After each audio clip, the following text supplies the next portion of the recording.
Halo, perkenalkan nama saya Kristi Batara Nungalo dengan NIM G051251072 dari Prodi Ilmu Tanah Fakultas Pertanian. Nah, di sini saya akan menjelaskan mengenai karya ilmiah saya dengan judul Peran Tanah terhadap Kesuburan Lingkungan dan Produktivitas Pertanian.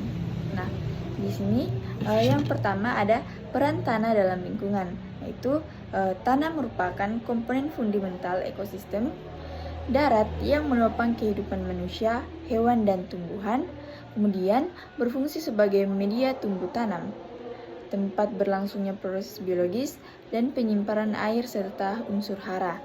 Kemudian, menjadi penuntun utama produktivitas pertanian dan keberlanjutan lingkungan. Nah, peran tanah dalam lingkungan ini dijelaskan bahwa tanah adalah elemen yang paling penting dalam ekosistem darat. Mengapa demikian? Karena tanah tidak hanya menjadi media tumbuh tanaman, tetapi juga tempat berlangsungnya berbagai proses biologis. Nah, tanah menyimpan air, unsur hara, dan menjadi habitat mikroorganisme yang mendukung kehidupan. Kemudian, proses pembentukan tanah atau podogenesis. Nah, yaitu tanah terbentuk melalui pelebukan fisik, kimia, dan biologi dari batuan induk. Nah, dipengaruhi oleh 5 faktor, yaitu iklim, organisme, topografi, bahan induk, dan waktu. Nah, proses pedogenesis menghasilkan perbedaan sifat tanah antar wilayah seperti warna, tekstur, dan kandungan unsur hara. Nah, pada proses pembentukan tanah, tanah tidak terbentuk secara instan, tetapi melalui proses ini dipengaruhi oleh iklim organisme yang seperti yang saya sebutkan tadi. Nah, 5 faktor ini menentukan sifat dan kualitas tanah di setiap wilayah. Kemudian ada sifat tanah dan keterkaitannya dengan kesuburan. Nah, yaitu yang pertama ada sifat fisik. Tekstur yaitu seperti pasir, debu liat, struktur, porositas, dan kemampuan tanah menahan air. Nah, kemudian ada sifat kimianya yaitu pH tanah, unsur hara, makro dan mikro, kapasitas tukar kation atau KTK, dan kejenuhan basah. Kemudian ada sifat biologi, yaitu aktivitas mikroorganisme, proses dekomposisi, pembentukan humus. Nah, dari ketiga sifat ini bekerja sama menentukan tingkat.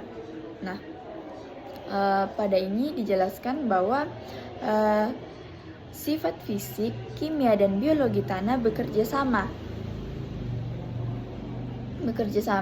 dalam menentukan tingkat kesuburan tanah. Nah, tekstur dan struktur mempengaruhi kemampuan tanah menahan air, sementara unsur hara dan pH menentukan kecukupan nutrisi bagi tanaman. Nah, mikroorganisme berperan dalam pembentukan humus dan ketersediaan hara.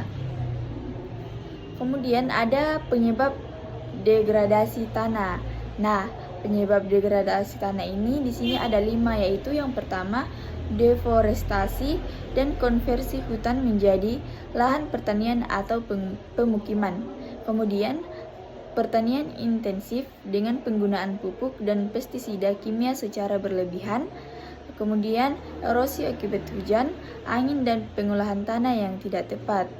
Lalu pemadatan tanah karena aktivitas mesin, pertanian, dan tekanan berlebihan. Dan ada pencemaran air dan limbah industri yang mengubah kualitas tanah. Nah, di sini dijelaskan bahwa degradasi tanah menjadi terutama akibat aktivitas manusia, deforestasi, penggunaan bahan kimia berlebihan, serta erosi menjadi penyebab utama. Selain itu, pencemaran industri dan pemadatan tanah memperburuk kondisi kualitas tanah. Nah, kemudian di sini ada dampak degradasi tanah.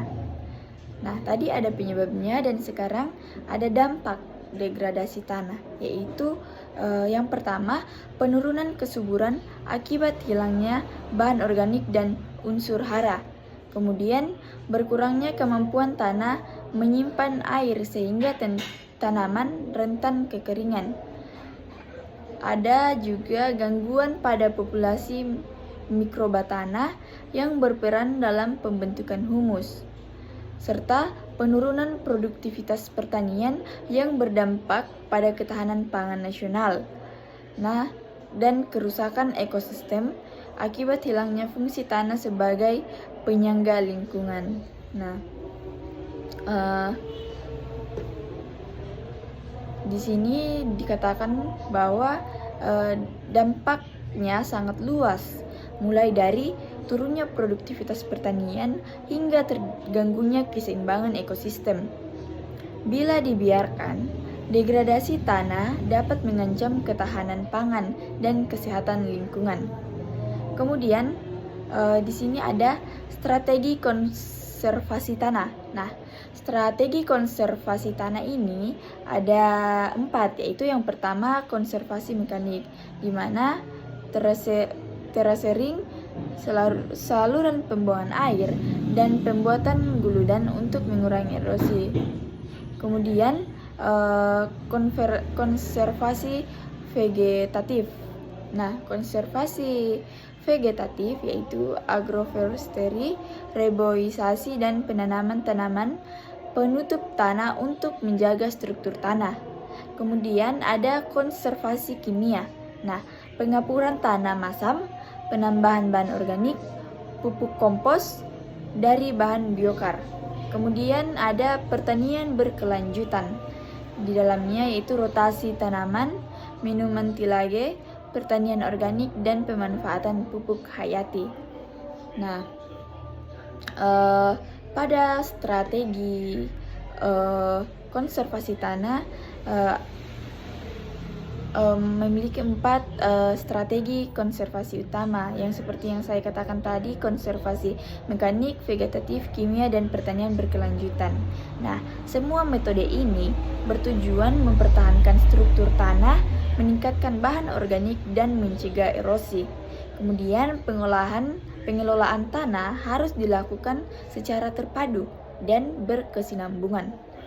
Kemudian kesimpulan yang dapat diambil yaitu tanah memiliki peran vital dalam mendukung pertanian lingkungan dan kehidupan manusia. Ancaman degradasi tanah semakin meningkat akibat aktivitas manusia dan penggunaan lahan yang tidak berkelanjutan. Lalu, penerapan strategi konservasi dan pengelolaan tanah yang holistik diperlukan untuk menjaga kesuburan dan produktivitas lahan. Lalu yang terakhir, dengan pengelolaan yang berkelanjutan, tanah dapat terus memberikan manfaat bagi generasi sekarang maupun yang akan datang. Nah, baik, sekian penjelasan saya mengenai karya ilmiah yang saya jelaskan tadi. Kurang lebihnya mohon dimaafkan. Sekian dan terima kasih.